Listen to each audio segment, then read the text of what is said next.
The people with better lives are organically driven to solve problems, find solutions, and not complain.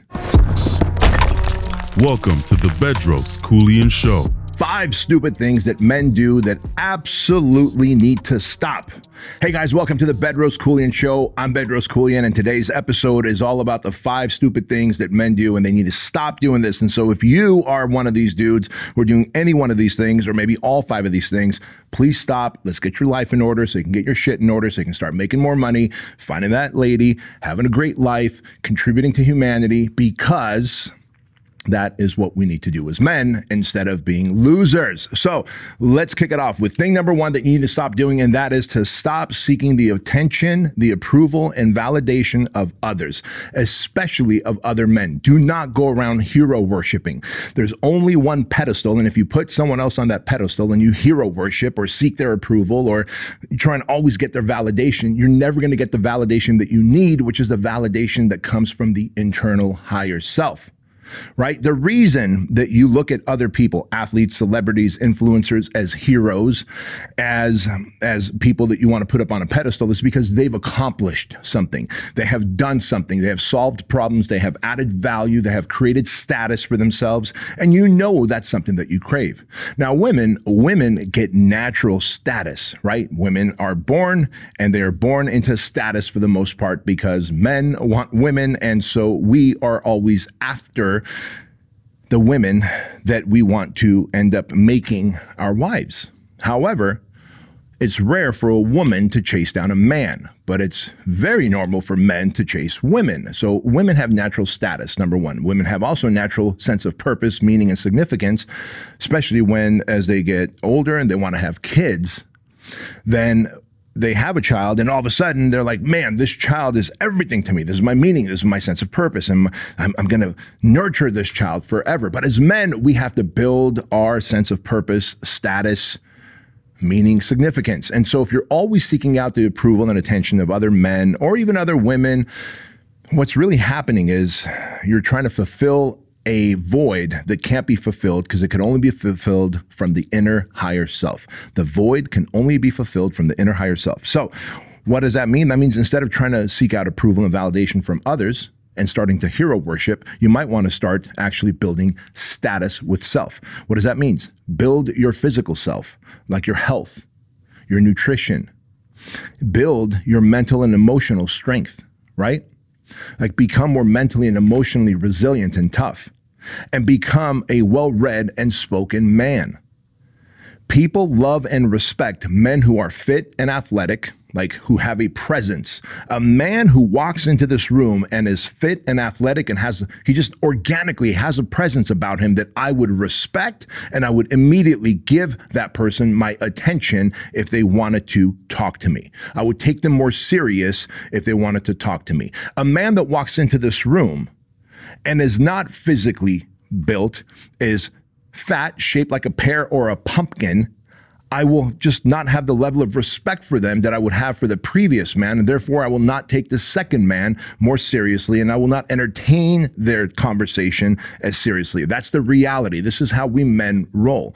So you have to be physically fit, mentally and emotionally strong, and of course you have to be well-read and spoken. What does this mean? This means that 3 to 4 hours a day, that is statistically accurate, 3 to 4 hours a day that you spend on social media and TV and video games, if you can just carve out half of those hours, 2 of those hours, and dedicate to being a better communicator, speaker, and start reading books on history, on sales, on marketing, on stoicism, on self-development, on personal growth, you will become such a better, more attractive human. That is how a man builds status.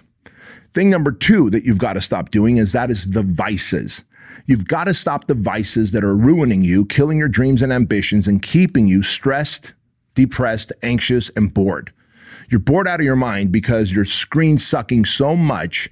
You're constantly having this sense of FOMO, like you're missing out on life, yet you're not going out and doing anything to give yourself a really cool, fun, purposeful, meaningful life. You're not, because the vice is either social media, it's video games, it's pornography, It could be alcohol. It could be weed.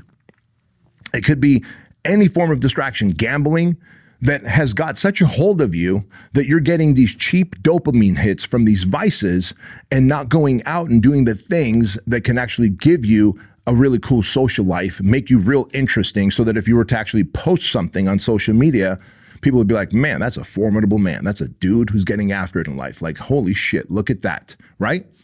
So you got to stop the vices, because each time you have an addiction to a vice and you're like, yeah, but it really takes the edge off and I could sleep better, or it helps me focus, or whatever the bullshit lie is, or it's just enough to, for me to escape my reality. You want to escape your reality? If you're looking to escape your reality, it's because you have dug yourself in such a hole. The hole might be a shitty relationship. It might be you've eaten so much and worked out so little that you've gotten fat and floppy. It might be that you have squandered your money and you're living on your parents' basement couch. It might be that your relationship is absolutely broken and busted. And if you're doing any of these things as a form of escape or distraction, stop those vices, homie, and get back to fixing these things. A man attacks the hills in his life. Let me tell you something. During the project, when we run the project, we take these men on a hike. It's about a 4-mile hike, and we take them on this 4-mile hike 3 times. And it's out here in Chino Hills. And as the name implies, Chino Hills, there's lots of hills, especially on this hike. In this 4-mile stretch, there's 3 big hills. And we go to the end of the hike, which is 2 miles, and then we turn around and come back. So that means we're going up hills 6 times, right? 3 hills, there and back, 6 times we're going uphill. And guess what we condition these men to do? We condition them to stop. We're hiking. We condition them to stop at the bottom of the hill, take a look at the hill, and then get their game face on, and then scream and attack the hill. One of the project phrases that we have is to attack the hill. And you're like, well, what does hiking have to do with any of this stuff, with getting over my vices? Well, if you've been meaning to stop smoking weed and get off of alcohol and stop the pornography and the gambling and the OnlyFans and the social media, if you've been meaning to do that, you're going to get around to doing that. That is the equivalent of someone just slowly going up the hill during the hike and looking at their feet, being sad and depressed that they're going uphill and it's hard, it's difficult. The slower you go, the longer it takes, the more momentum you lose. But if you stop at that hill, you look up and you proclaim that you're going to get on top and you attack and then you run up that hill with everything you got. That hill is a metaphor for life. It doesn't matter if it's a hard time in your relationship. It doesn't matter if it's a hard time physically or health. It doesn't matter if it's a financial hardship. You have to attack the thing that is in front of you. You must attack the hills in your life. The hills take longer, they exhaust you more, and they're more painful if you slowly inch your way up these hills of life. But if you want to take care of these hills, known as vices in your life, you've got to attack them. Go cold turkey, replace them with better habits, because if you're an addict, then guess what? The best thing about an addict is you can get addicted to something positive, you donkey. You do know that, right? If you are addicted to weed, to alcohol, to pornography, you can get addicted to making money, to solving problems, to helping humanity, to creating solutions. You just have to change your addiction to something else. And if you're willing to do that, you will attack these hills and get past. Guys, quick interruption to the show. Let me tell you all about the Keuilian Wellness Shot. If you're like me and you care about your health, hydration, and building a strong immune system so you can stay active and you can get after it in life, then you want to try the Keuilian Wellness Shot. I used to take 11 different supplements in the morning, things like vitamin C, vitamin D, vitamin B12, echinacea, ginger, and a whole bunch more. Now it's all included in the Keuilian Wellness Shot. I want to send you a 30-day supply for 50% off. Just go to Keuilian.com, use the code word Bedros, my name, to get 50% off. You also get free shipping. You get a 30-day unconditional money-back guarantee, and $1 of every order goes to Shriners Children's Hospital. And when you use the code word Bedros and do the subscribe and save, which is a Keuilian Tribe program, every month you'll get a fresh supply of Keuilian Wellness Shots for an additional 20% off and free shipping, and $1 of every monthly order will go to Shriners Children's Hospital. So go to Trillian.com, use code word Bedros, and take advantage of this amazing offer. Now back to the show. Thing number 3 that you need to stop doing is you need to stop acting like a victim. You need to stop complaining about life, and you need to man up and start solving problems. A man solves problems. A man is always solution driven. When I hear a man who is complaining, who is a victim, who is a byproduct of all these things that happened to him. She broke up with him. She cheated on him. The mom and dad divorced. He was brought to this country against his will because he wanted to live in wherever the fuck he's from, but his parents brought him here and he had to deal with a lot of racism and bigotry. Guess what, Buttercup? Each time you complain and you act like a victim, you just reinforce this negative story in your head and you end up finding more evidence to be a victim. At some point, you have to stop being a victim. I get it. The people around you go, oh, poor little Bobby. So sad that these things happen to you. And it's some form of attention, and it gives you some form of validation, and it gives you a little dopamine hit. So you go, oh, you know what? I can just go around giving people my sad story, complaining to them like a victim because everyone will make me feel better about myself. But then you go home and you sulk because it's you by yourself with your vices again. And so I'm telling you right now, stop being a victim. Whatever happened to you, physically, mentally, emotionally, financially, relationally, is behind you. Each time you tell that story, each time you relive it in your head, each time you complain about it, you are reactivating it and bringing it to the present. You could either leave it in the rearview mirror and proactively start solving problems, looking for better opportunities, or you can be a victim and continue to suffer throughout life and wonder why everyone else has a better life than you do. And I'm telling you right now, the people with better lives are organically driven to solve problems, find solutions, and not complain. The people that have shitty lives avoid problem solving, sit in their own mess, and create to dig a deeper hole for themselves. Number 4 that you got to stop doing, stop being broke. Stop being broke. We live in a time now where you can make money on the interwebs. Like you could literally start a side gig and bring in the same amount of money that you are bringing in from your job, from your career. Within 6 months to a year, you can bring in a second source of income that rivals your current source of income. Think about that. And if you did that, not only does your lifestyle improve, but now you have options. Because if you were to quit your day job, then you can go all in on this side gig and make it your main gig and scale it bigger. There's no reason to be broke today. There isn't. Like, there was a time in the last 4 years that you were complaining about the administration, right? I get it. Fuck Joe Biden. And they're letting all these illegals in. And they're taking all of our jobs. And what am I going to do with all this inflation and high interest rates? Everything is so expensive. Gas and groceries and rent and everything. I can barely get by. All right. Now we got Trump in office, homie. Now we've got better opportunities. Now you got ways that you can search out on the internet and find alternative ways to make money. Literally, you can build an audience and become an affiliate of a product or service and make commission selling other people's shit. You can learn how to sell and be a high-ticket closer, right? You can learn how to market and be a traffic buyer for small businesses in your community, buying traffic on Facebook and Instagram, running their Facebook and Instagram ads, charging each of them $1,500 a month. Think about that for a minute, right? Hell, you got 10 of those businesses, now you're making $15,000 a month running their social media campaigns. There's so many cool ways that you could do side businesses that'll make you an additional 6 figures a year. There's no reason you're broke other than the fact that you are lazy. You have chosen to not acquire the skills that develop and produce high income, and you have taken the path of being a victim and you complain. And if you're broke, let me tell you, man, that's not an attractive thing in a man. It's just not.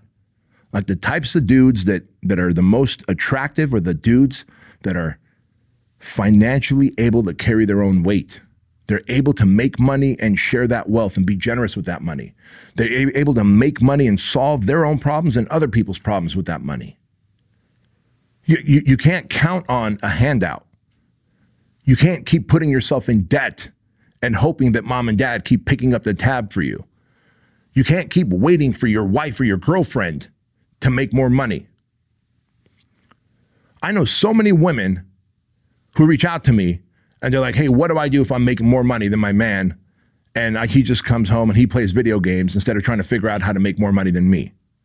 Women will lose respect for you if they are making more money than you. Women will lose respect for you if you are not making enough to take care of yourself and your family. And if you're like, well, fuck those kind of women.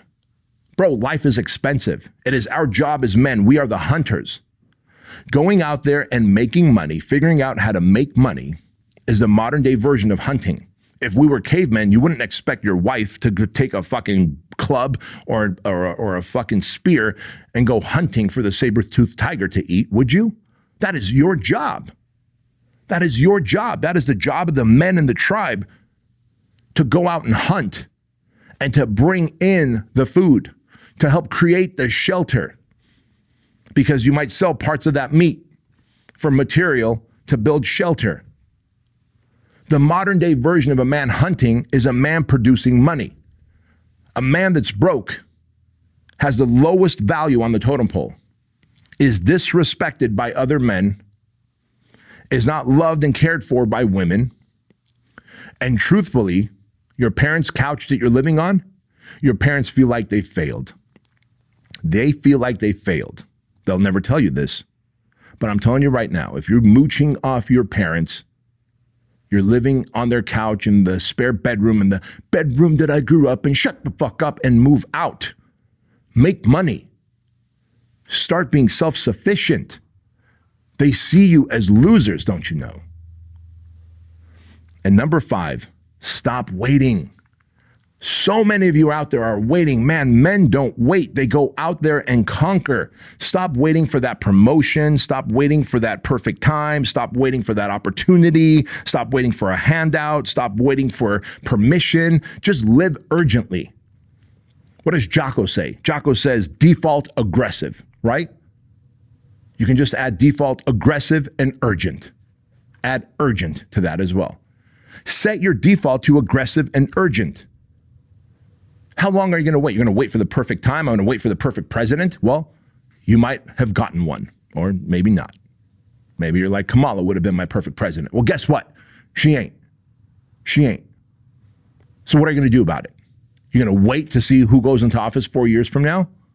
You're going to wait to see what happens with the economy? You're going to wait to see if your boss gives you a raise? You're going to wait to see? For what? Men don't wait. Men lean into action. Men have urgency. Men default aggressive. And if you are willing to do these 5 things, to stop seeking the approval and validation of others and start building your own personal status, to stop the vices and addictions that are keeping you dumb and dependent and depressed and anxious, and that are killing your ambitions, if you're willing to stop acting like a little victim and complaining about everything and instead man up and start solving problems and getting after it in life, if you are willing to stop being broke and figuring out that side income, that next source of income, that next hustle, develop the skills that are high value, high income that you can deploy and change your financial status, and if you can stop waiting and start leaning into urgent, aggressive action, your life will be exponentially better. You will be respected more. They will chase you down. You will be high status. And you are welcome to come to the High Ticket Mastermind on December 6th. If you are an online coach, you like that transition? If you're an online coach, you have some kind of business coaching, real estate coaching, financial coaching, fitness coaching, any kind of coaching business that you might have, I am going to teach you guys how to create multiple 6 figures within your first year. If you have a coaching business and you're actually good at being a coach, and you just need to acquire the leads, build the social media following, learn how to sell, learn how to scale this business, learn how to structure your offer, learn what to do to build your personal brand. That is what I teach to my Domination Year coaching clients. But on December 6th, I am getting 25 of you together, and you're going to come out here to Fit Body Bootcamp headquarters, and for pennies compared to the $100,000 my coaching clients pay me, we're going to work together for an entire day, and you're going to walk away with the blueprint to scale the business idea that you have. But with that said, guys, I hope this lands.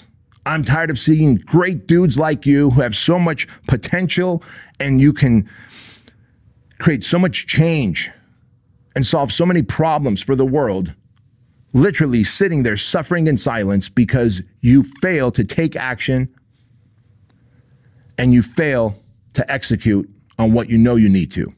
So with that said, click the link in my bio and you can join us for the coaching day on December 6th. And remember this, that average is the enemy, that success is your responsibility, and change can take place in an instant if you are willing to flip the switch. I'll see you next time.